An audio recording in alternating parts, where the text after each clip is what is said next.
कभी कभी मैं सोचता हूँ कि अगर ब्रह्मांड में कहीं ऐसा स्थान हो जहाँ समय हमारी तरह नहीं बहता बल्कि ठहर जाता है, तो वहाँ जीवन कैसा होगा? क्या वहाँ कोई बूढ़ा होता होगा? यह सब कुछ एक ही पल में सदा के लिए जम गया होगा? साल था 2098। पृथ्वी अब पहले जैसी नहीं रही थी। महासागर सिकुड़ चुके थे, तापमान बढ़ चुका था और मनुष्य अब अपने अस्तित्व को बचाने के लिए अंतरिक्ष की ओर देख रहा था।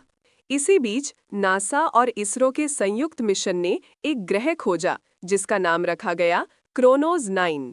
पहली बार जब उस ग्रह से डेटा आया तो वैज्ञानिकों के होश उड़ गए। वहां की कक्षा इतनी धीमी थी कि उसका एक दिन पृथ्वी के 1000 सालों के बराबर था। सिर्फ सोचो, जब वहां सूरज उगता है तब तक हमारी सभ्यता 3 बार जन्म लेकर मिट भी चुकी होती है। क्रोनोस को समय का रहस्य कहा गया और उसे खोजने के लिए भेजा गया एक मिशन प्रोजेक्ट इटर्नम। 6 लोग चुने गए, जिनमें से कप्तान था अर्जुन काले, एक इंसान जिसने बचपन से सितारों को देखा था लेकिन हमेशा जानना चाहता था समय आखिर क्या है। साल 2001 में उनका यान प्रोमीथियस एक्स पृथ्वी की कक्षा से निकला।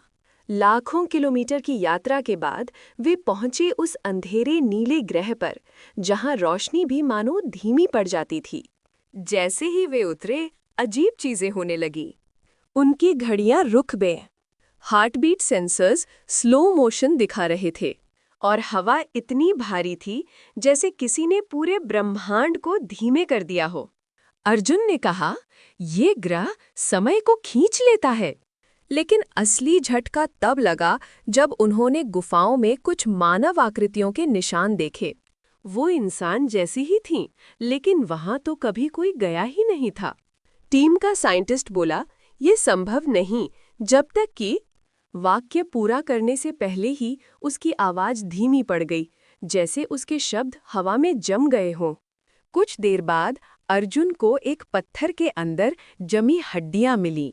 डीएनए टेस्ट किया गया और परिणाम ने सबको सन्न कर दिया। वो इंसान का डीएनए था, लेकिन उसकी उम्र 1,00,000 साल पुरानी निकली और शरीर वैसा जैसे कल मरा हो। वहां मौत नहीं थी, वहां समय ही नहीं था।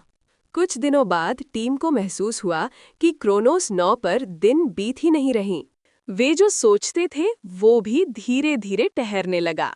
शरीर सुस्त नहीं था, बल्कि समय सुस्त था। कम्युनिकेशन डिले इतना ज्यादा था कि पृथ्वी से भेजे गए संदेश आने में 1000 साल लग रहे थे। फिर एक रात अर्जुन ने कुछ अजीब देखा। ग्रह के आकाश में एक फेंट ऑरोरा जैसी लहर थी, लेकिन वो रोशनी नहीं थी, वो यादें थीं। हर लहर में किसी की जिंदगी, किसी की आवाज, किसी की मौत। जैसे ये ग्रह हर चेतना को रिकॉर्ड कर लेता है। धीरे धीरे अर्जुन हैलुसिनेशन में चला गया। उसे अपनी पत्नी दिखी जो 80 साल पहले पृथ्वी पर मर चुकी थी। उसने कहा, तुम लौट क्यों नहीं आए अर्जुन? वो चौंक गया। क्या मैं मर चुका हूँ? उसने पूछा। पत्नी मुस्कुराई। यहाँ मौत नहीं होती, यहाँ बस समय थम जाता है। अर्जुन ने अपने बाकी साथियों को ढूंढा, पर कोई नहीं मिला। सिर्फ उनके सूट पड़े थे, जैसे किसी ने उन्हें पॉज कर दिया हो। वो अकेला रह गया, पर उसे अब डर नहीं लग रहा था, क्योंकि अब वो समझने लगा था। ये ग्रह स्पेस नहीं बल्कि टाइम का रूप है। उसके जहाज की स्क्रीन पर एक आखिरी सिग्नल आया, पृथ्वी से 1000 साल पहले भेजा गया संदेश। संदेश में लिखा था, अगर तुम ये पढ़ रहे हो तो शायद तुम अब इंसान नहीं रहे। अर्जुन की आंखों से आंसू निकल आए, लेकिन वे भी हवा में जम गए।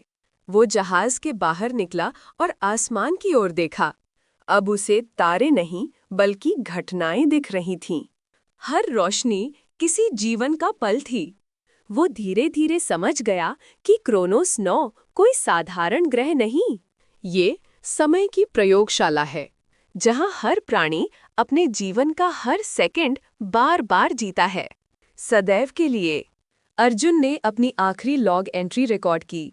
यहाँ समय नहीं चलता, हम ही समय हैं। फिर उसकी आवाज भी धीरे धीरे लुप्त हो गई। 1000 साल बाद पृथ्वी ने एक नया मिशन भेजा, प्रोजेक्ट रिवाइवल। जब वो जहाज क्रोनोस 9 पर उतरा, उन्हें अर्जुन का वही यान मिला, बिल्कुल वैसा ही जैसे अभी अभी छोड़ा गया हो। अंदर एक नोट पढ़ा था, हम क्रोनोस के नागरिक बन चुके हैं। टीम ने नोट उठाया और तभी उनके आसपास की हवा धीमी होने लगी।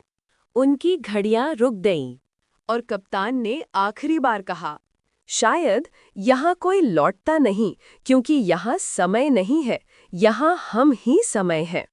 आवाज फेड होती है और कैमरा ऊपर उठता है। दूर ब्रह्मांड में एक नीला सा ग्रह चमक रहा है, जहाँ दिन अब भी चल रहा है। वो दिन जो पृथ्वी के लिए 1000 साल लंबा है।